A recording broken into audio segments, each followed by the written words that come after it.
Hello, नमस्कार दोस्तों। आज हम फिर से बात करने वाले हैं बायोकॉन कंपनी के स्टॉक्स के बारे में।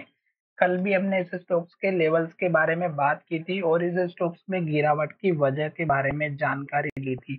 और ये वीडियो भी आपकी एजुकेशन के लिए है, बाय सेल की कोई एडवाइस नहीं है। फिर भी आप ट्रेड करते हैं तो अपने फाइनेंशियल एडवाइजर से कंसल्ट करिएगा।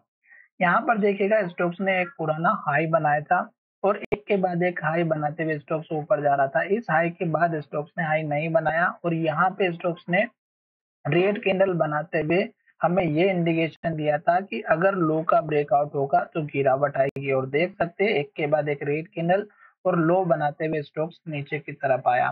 फिर स्टोक्स जब दोबारा ऊपर की तरफ गया तो स्टोक्स ने फिर से इस हाई को टेस्ट किया, इन्वर्टेड हैमर बनाए और स्टोक्स में गिरावट के संकेत दिए। तो ऑब्वियसली आप अगर हमारे पुराने व्यूअर्स होंगे तो आपको इतना तो समझ में आ चुका होगा कि पुराने हाई के पास अगर हमें इस तरह के संकेत दिखाई देते हैं कैंडल के माध्यम से तो हमें अलर्ट हो जाना है। और जब लो का ब्रेकआउट होता है तो गिरावट आती है और देख सकते हैं एक के बाद एक रेड कैंडल और लो बनाते हुए स्टॉक्स नीचे की तरफ आया। अब स्टॉक्स हमारा वही जो ट्रेंड है, एक के बाद एक लो बनाने का, यहाँ पर ये कंटिन्यू करते हुए नीचे की तरफ जा रहा है। आज भी स्टॉक्स ने लो बनाया है और लो के पास क्लोजिंग दी है। अभी स्टॉक्स इस सपोर्ट वाला जो लो है यहाँ तक आते हुए दिखाई दे सकता है। 320 रुपए के आसपास का पहला सपोर्ट लेवल, दूसरा सपोर्ट लेवल इस कैंडल के हाई के आसपास का 314 का और उसके बाद इस कैंडल के लो के आसपास का। अब ये जो है 303 रुपए के आसपास का है, तो हमारे लिए ये लेवल सबसे इंपॉर्टेंट है। क्यों?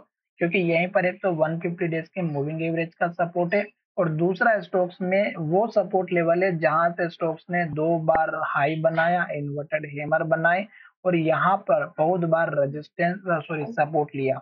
इसलिए ये लेवल हमारे लिए इम्पोर्टेंट है। अभी हमारे हिसाब से इस स्टॉक्स में नई फ्रेश एंट्री तो नहीं करना चाहिए क्योंकि स्टॉक्स हमारा लो बनाते हुए नीचे की तरफ जा रहा है और जब तक रेड कैंडल और लो बनाएगा तब तक तो हमें एटलीस्ट वेट करना है, जल्दबाजी नहीं करनी है।